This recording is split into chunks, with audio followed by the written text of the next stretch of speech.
Hi, everyone. Sorry I'm a bit late. Let's get started with questions. Something I've been noticing is that a lot of you have been landing technical program committee positions, which is great to see. And I think a lot of you are doing outreach to land those positions. I mean, I know a number of you are, so that's always good to see. It really just comes down to doing a lot of outreach. That is really what it takes to land some of these high quality opportunities. This goes for research conferences too that have committee chair pages. You will definitely want to reach out to some of these people if you're interested in joining some of these conference committees. It just takes a lot of outreach and showing how you can help with the conference.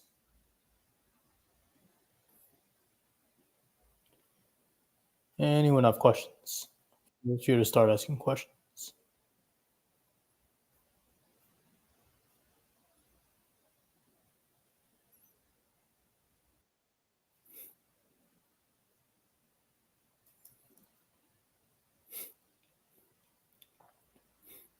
Any questions?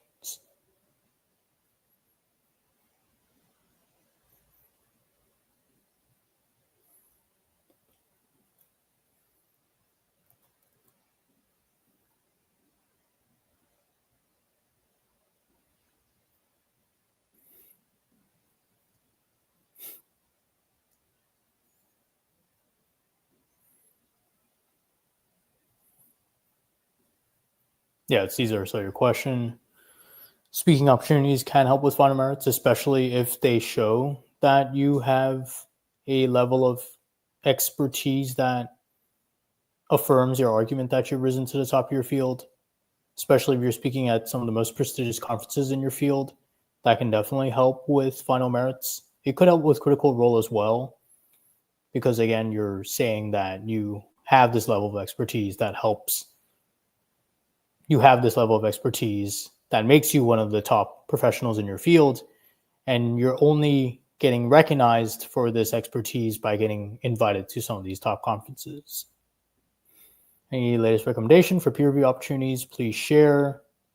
A lot of peer review opportunities don't really come through open applications.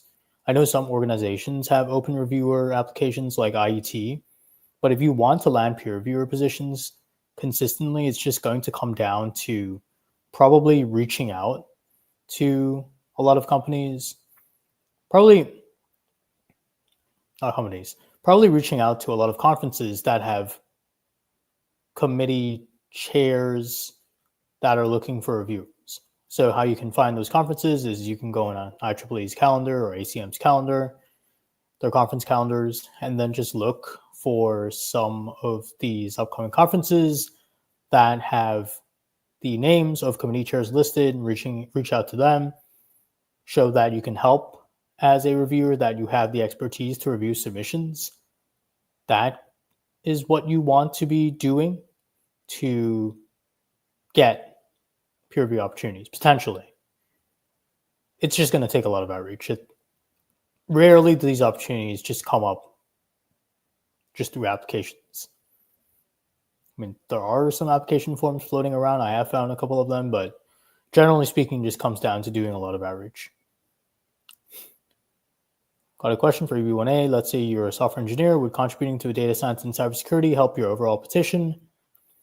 That is not really what EB-1A is about. EB-1A is not about a field. EB-1A is about showing that you've risen to the top of your field. How do you get peer review opportunities? How many would you need to qualify for judging criteria? So you get peer review opportunities either by reaching out to upcoming conferences. You can get them through professors if they think you are the right expert for reviewing a paper and they don't have time to review the paper. They might assign you the review request, but it just comes down to reputation. If you're not well known in those circles, it can be really difficult to land peer review opportunities. So how you get around that is just doing a lot of outreach. sending 20, 30 emails a day to different conference chairs, to professors, to PhD students, getting involved in local chapters of professional organizations. That is what you want to be doing for landing peer review opportunities. Yeah, the same can be said for company conferences, especially if it's, say, one of the top companies in your field. You can show that you were invited to speak at some of these top company conferences, and through that, show that you have risen to the top of your field. You can use that as evidence that you are being recognized as an expert in your field. You can use those evidence for the overall petition, or you only have to focus on software engineering evidence. Depends on the kind of case you're trying to present.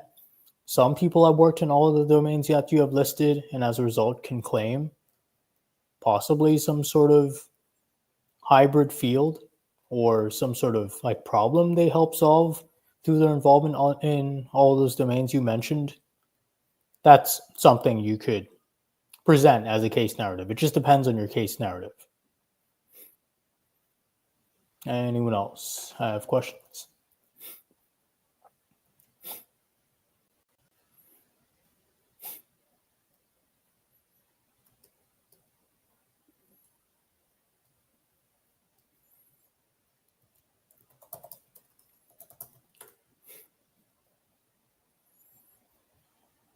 So since there are no other questions, I can briefly go over my newsletter resources. So as part of my paid newsletter, you will get access to my profile building opportunities database, which lists over 400 opportunities right now that are relevant to those of you who are working towards EB-1A, EB-2NIW, and O1.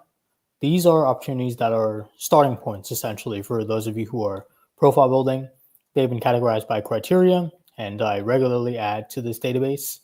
And based on what people have told me, they have been able to land some of these opportunities, land these speaking opportunities, judging opportunities.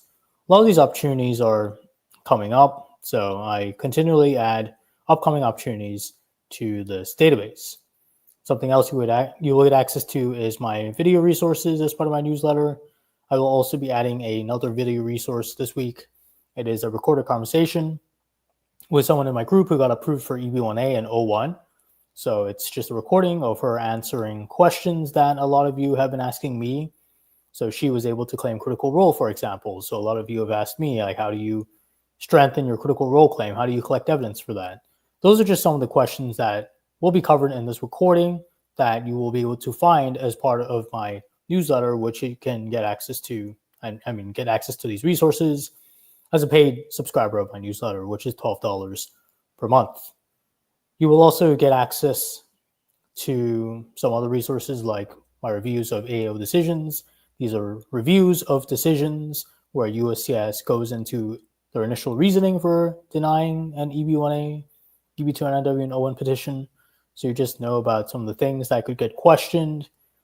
You'll also get access to my private group, which gives you access to a group where people are just, all of them are profile building. So you'll get access to a bunch of people who are looking for collaborators, who are looking for co-authors for papers they're working on, and are also sharing opportunities themselves, since a lot of the people in my group are industry leaders involved in professional organizations, and as a result are sharing opportunities that they are working on. So that's something else you will get access to as part of my paid newsletter. So you can find a link to the newsletter either in the description of this live stream, or you can also check out the link on my profile. Should we first target EB-2NIW and then try EB-1A? Will that have any advantage over directly targeting EB-1A? Both are used for different things. Generally speaking, if you don't have a priority date, you might want to look into NIW first, but that's just very generally speaking. If you want a more personalized answer to your question, you will probably want to speak to an immigration lawyer. Anyone else have questions?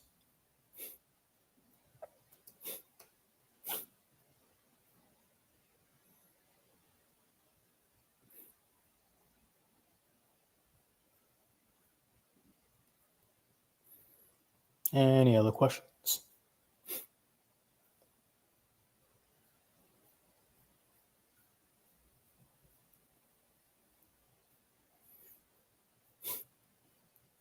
But yeah, a lot of you are asking me, how do I find this opportunity or that opportunity? It just really comes down to outreach. Like, you can apply to some of the opportunities that are listed in my database. That's always another good thing to do. But outside of just applications, it's going to really just come down to a lot of outreach, a lot of messaging and emailing, getting in touch with people, talking about how you are an expert in this and that field and how you can contribute your expertise here and there. That is what you want to be focusing on. Really showing your expertise, showing that you have something to contribute to an opportunity instead of just asking if you can get an opportunity without really talking about what you can offer. Because if you can't offer anything, or you can't really be clear about what you can offer, then people aren't really just going to automatically figure out what you can offer, especially for the highly sought after opportunities where they have their pick of people to work with. They will not figure out what you can offer for you. You're going to have to be the person to show them in the most simple, most easy to understand way that you have something to offer to them that is highly relevant and highly valuable to them.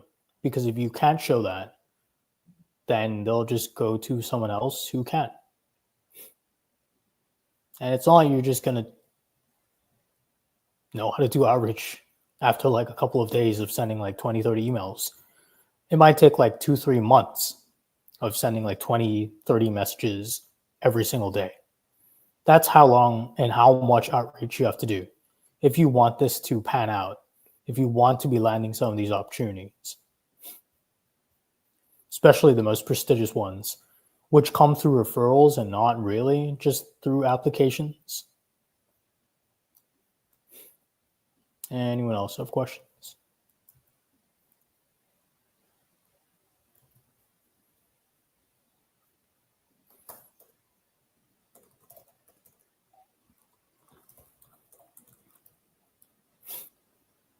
Any other questions?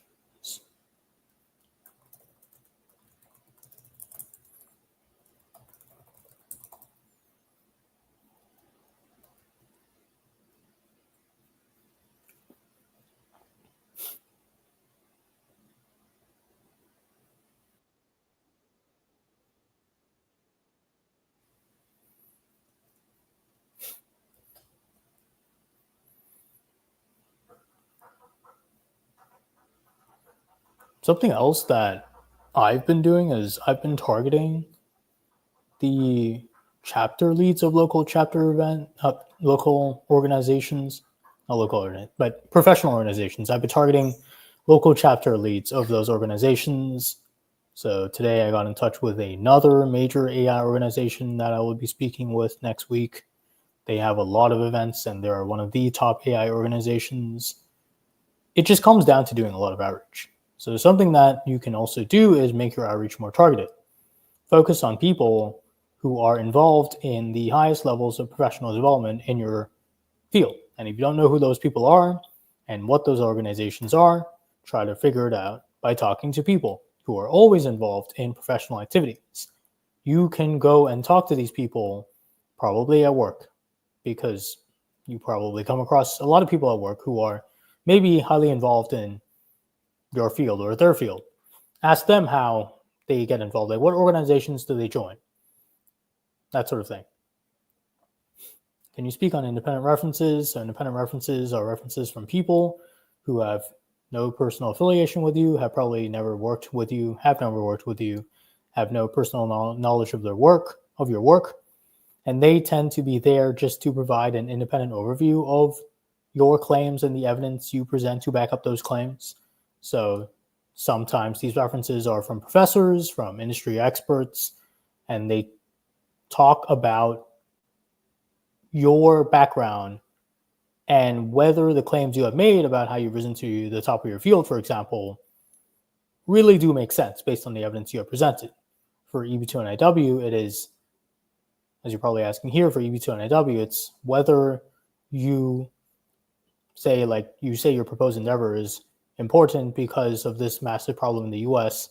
Can you get an independent expert to verify your claim that this is a massive problem? Because if you can, that would help with your claim that you are solving a massive problem with your EB-1A proposed endeavor for the US. So you're getting someone who is usually a recognized authority or has a more holistic overview of your field and can provide that much wider view of the field and confirm the statements you have made based on the evidence you have presented. And some of these references can be people you just meet at conferences. You can also, a lot of services also offer paid references. So you can pay for an expert to independently review your work. That is also something you can do. So just a couple of ways to find independent references. But yeah, that's what independent references are about. Anyone have questions?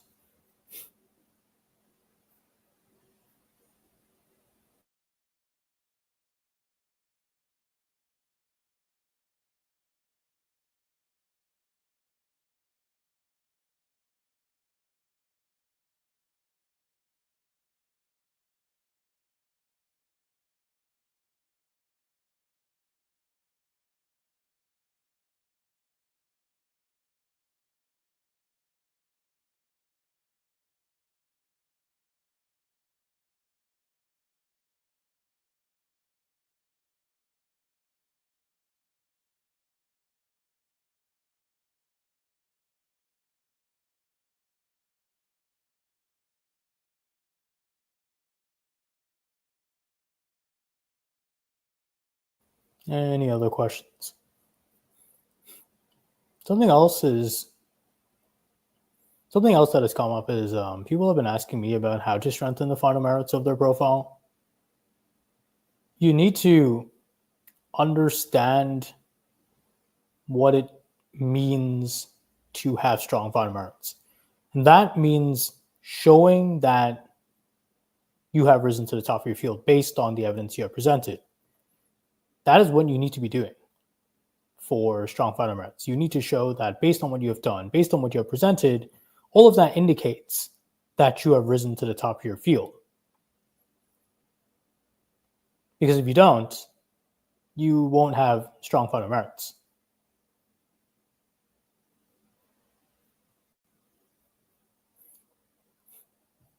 Serving as a technical volunteer for a nonprofit NGO, going to be any help as part of profile building.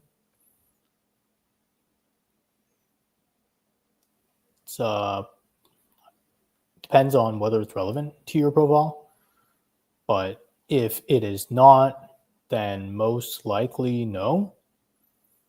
Really comes down to whether this is relevant to showing that you've risen to the top of your field. That is really the standard you need to be judging things by.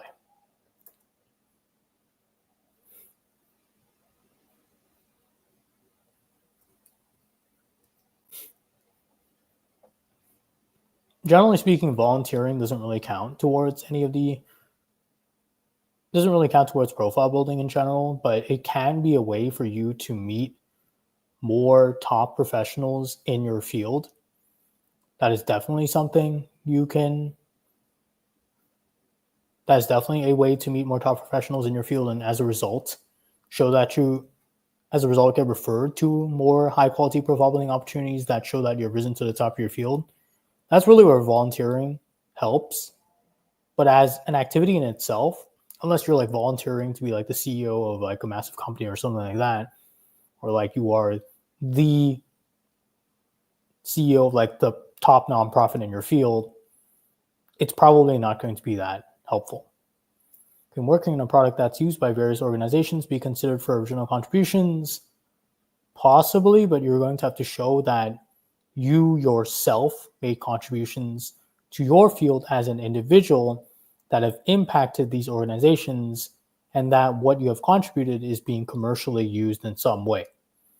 You're going to have to show the significance of your contributions to your field outside of your company, and you're going to have to make that clear.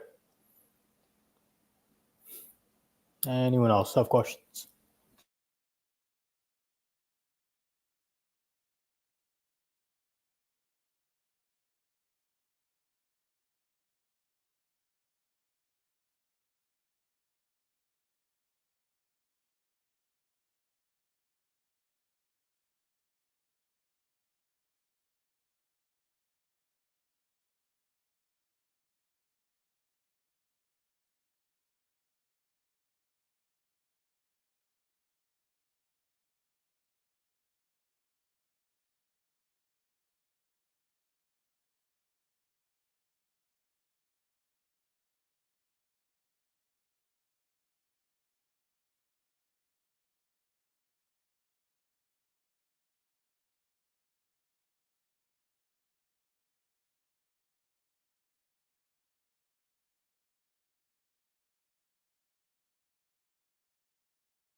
Judging IEEE student branch awards, reviewing nominations of professors who helped and supported students' career.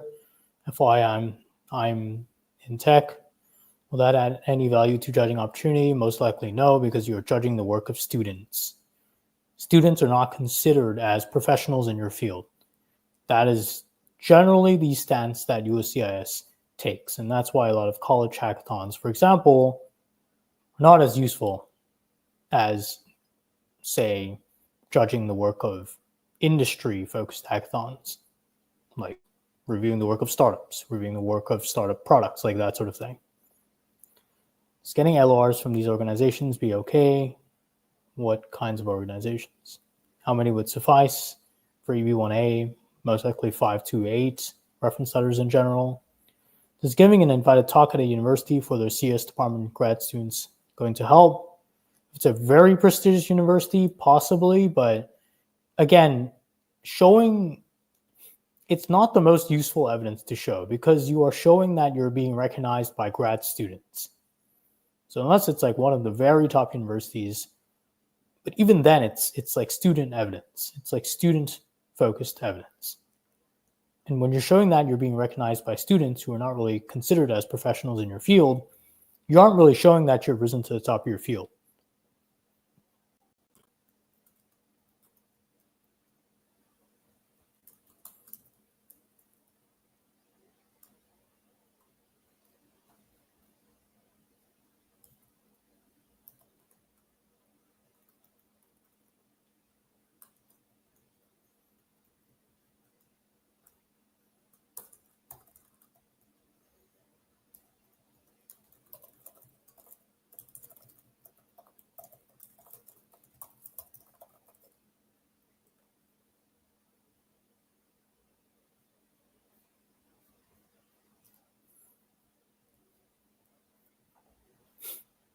I'm reviewing professors with 20 plus years of experience, PhD nominations who help students. Okay, if you're reviewing, it really depends. Because if you're, so is this like completely separate to IEEE student branch awards? Because what you're judging is you're still judging whether they've helped students. That's not really the kind of judging that shows that you are a top professional. I mean, you can put forth this argument that you have judged the work of other professionals in your field because you're like reviewing the profiles of professors, but it's not a very strong argument. Versus someone who says, I'm a top tech professional and I've judged like 10 top AI startup competitions where I have reviewed rapidly growing startups. Compare that evidence to I'm reviewing the work of professors based on whether they have helped students. That doesn't really indicate that you've risen to the top of your field, especially for what you do. It's not really going to make sense for your critical role as well. The strongest profiles, based on what I've seen, have evidence that is aligned with what they are actually doing as part of their critical role. Everything makes sense. Everything has a place. Everything just like falls into place for their profile. There's nothing like sticking out. Like they helped like judge some random generic award or they won some random generic award.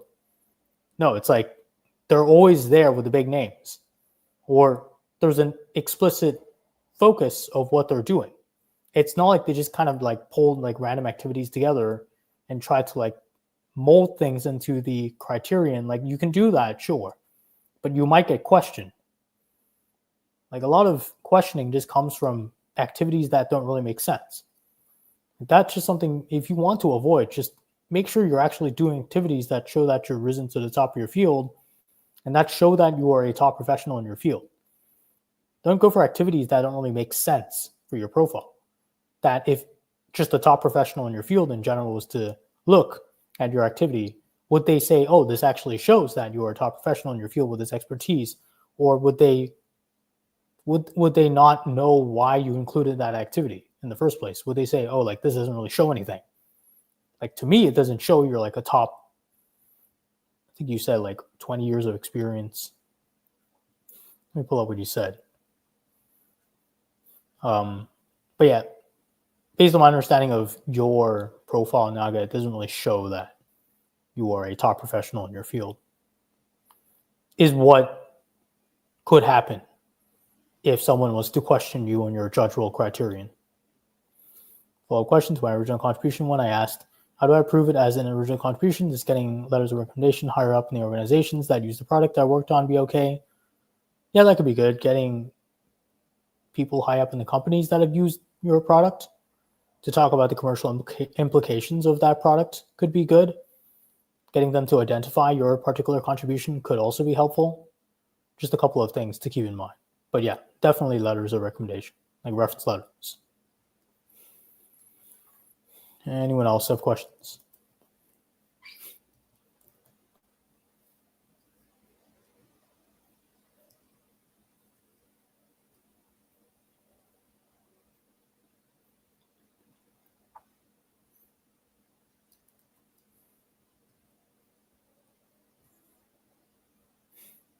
All right, I can take a couple more questions. Anyone have questions?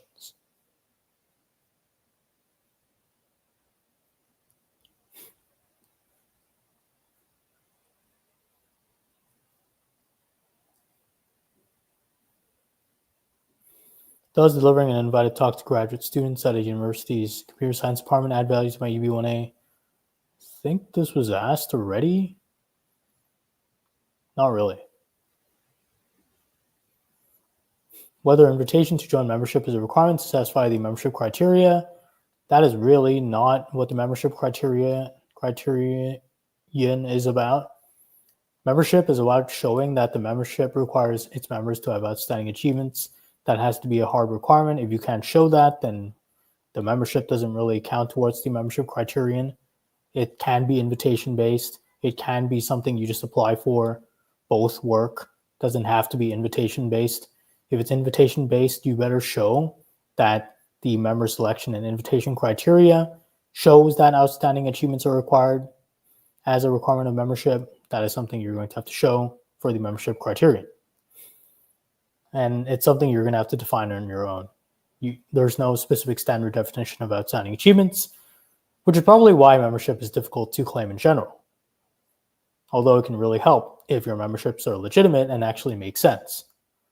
Anything else for original contribution that would make it a strong profile apart from working on a product that's used by various organizations?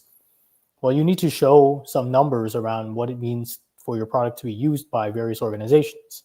Are they using it to generate millions in revenue? Are they using it to generate millions in cost savings?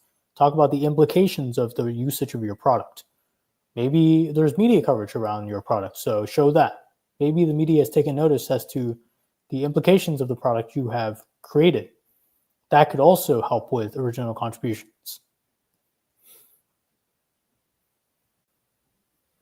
All right, a couple more questions. Anyone else have questions?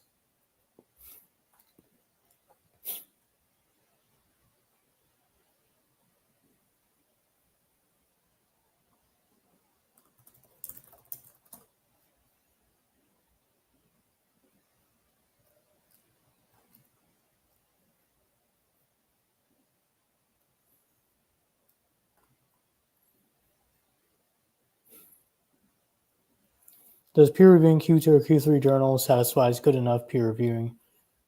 Do we need to do conference peer reviewing as well? Any sort of peer reviewing can help satisfy the plain language of the judge role criterion.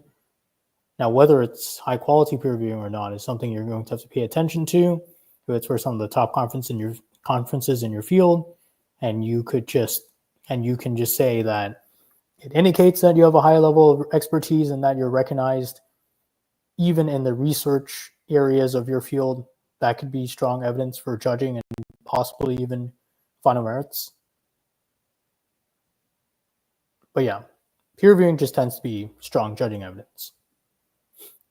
What if the media coverage doesn't have my name on it, just the product and company? Could still help because it talks about the commercial implications of something you worked directly on. Just make sure you actually worked, you actually did something for that product that was critical in some way. As in you specifically.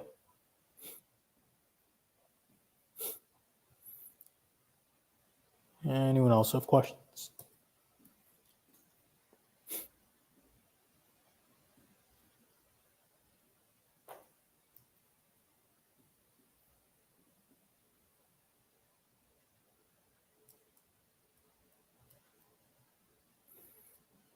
All right. Anyone else's questions? Thanks everyone for joining the live stream.